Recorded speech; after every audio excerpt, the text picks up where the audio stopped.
Assalamualaikum warahmatullahi wabarakatuh. Alhamdulillah, alhamdulillahirabbil alamin. Wassalatu wassalamu ala asrafil anbiya'i mursalin wa ala alihi washabihi ajmain amma ba'd.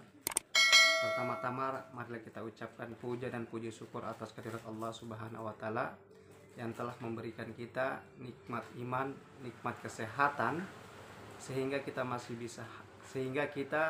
bisa hadir dalam proses perkuliahan meskipun secara terbatas melalui media daring, khususnya menggunakan aplikasi Zoom Cloud Meeting.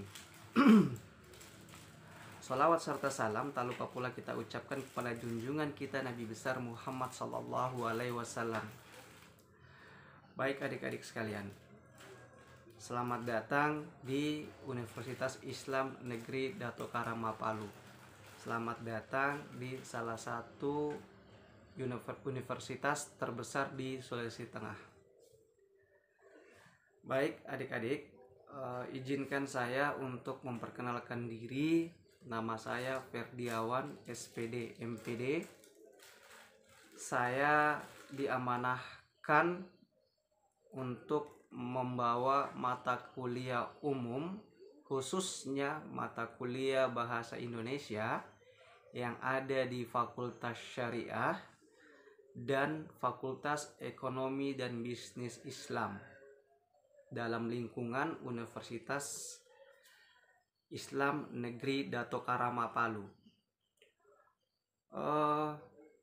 Dalam proses pembelajaran mata kuliah Bahasa Indonesia ini ada beberapa hal yang harus kita pelajari nanti, khususnya terkait dengan penulisan. Implementasi daripada mata kuliah Bahasa Indonesia yang ada di perguruan tinggi, khususnya di Universitas Islam Negeri Dato Karama Palu, adalah bagaimana nanti adik-adik itu mampu menghasilkan sebuah ide, sebuah gagasan, atau menghasilkan sebuah konsep karya tulis ilmiah, apakah dalam bentuk makalah, apakah dalam bentuk proposal, maupun studi hasil penelitian. Tetapi pada khususnya lagi, mata kuliah ini lebih mengacu kepada bagaimana adik-adik nanti itu bisa membuat atau menghasilkan sebuah karya tulis ilmiah dalam bentuk proposal, dalam bentuk makalah.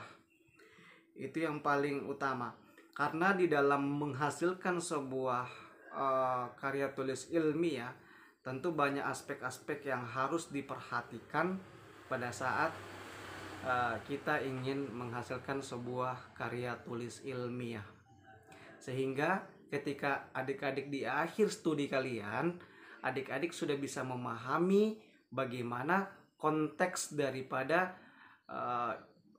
bagaimana konteks isi daripada penulisan ilmiah itu sendiri, karya tulis ilmiah itu sendiri.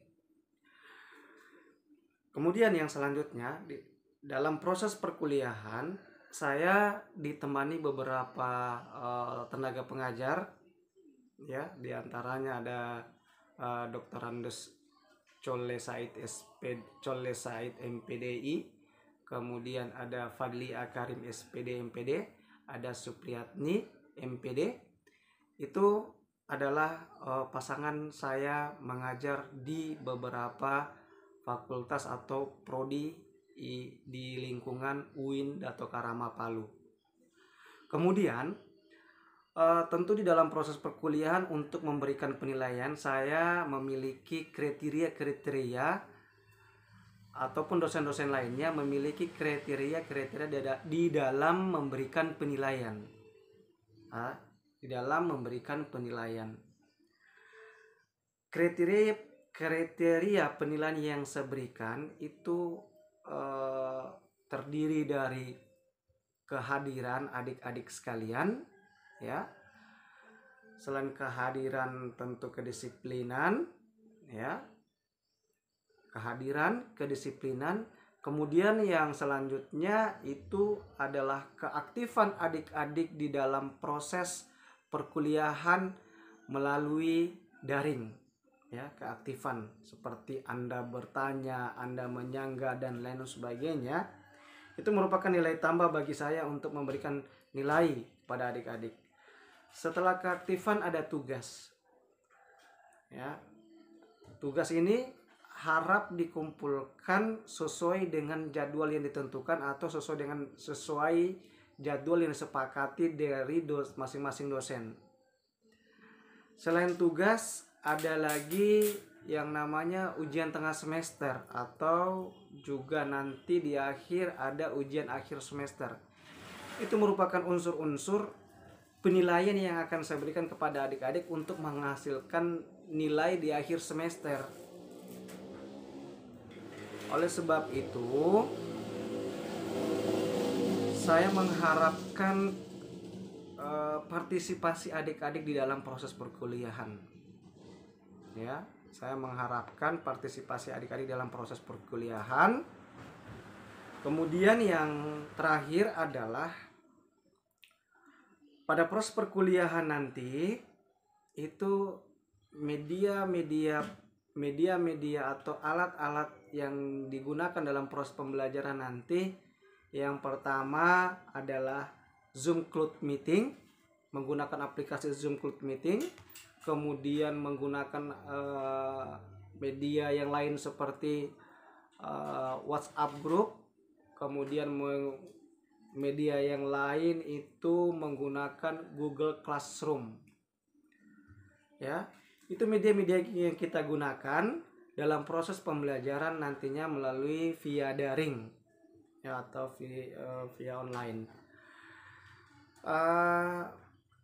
Yang selanjutnya tergantung daripada dosen nanti, apakah dia mau menggunakan media daring lainnya atau tidak, itu tergantung daripada dosen. Tetapi bagi saya, kita akan menggunakan media Zoom Cloud Meeting, kemudian kita menggunakan grup WA atau WhatsApp Group, kemudian ada Google Classroom.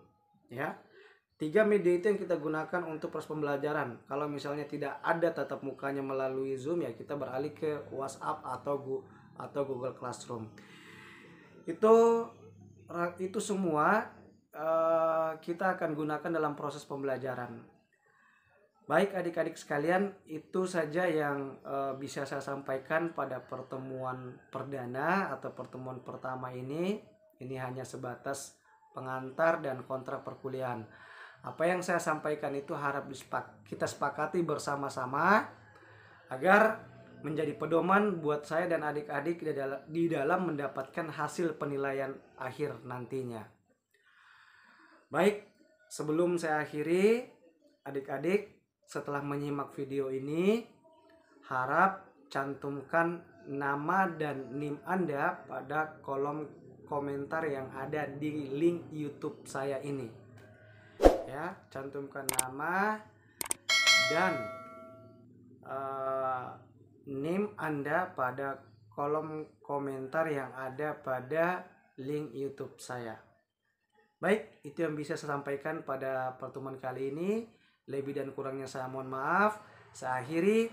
Wabillahi taufiq wal hidayah. Wassalamualaikum warahmatullahi wabarakatuh.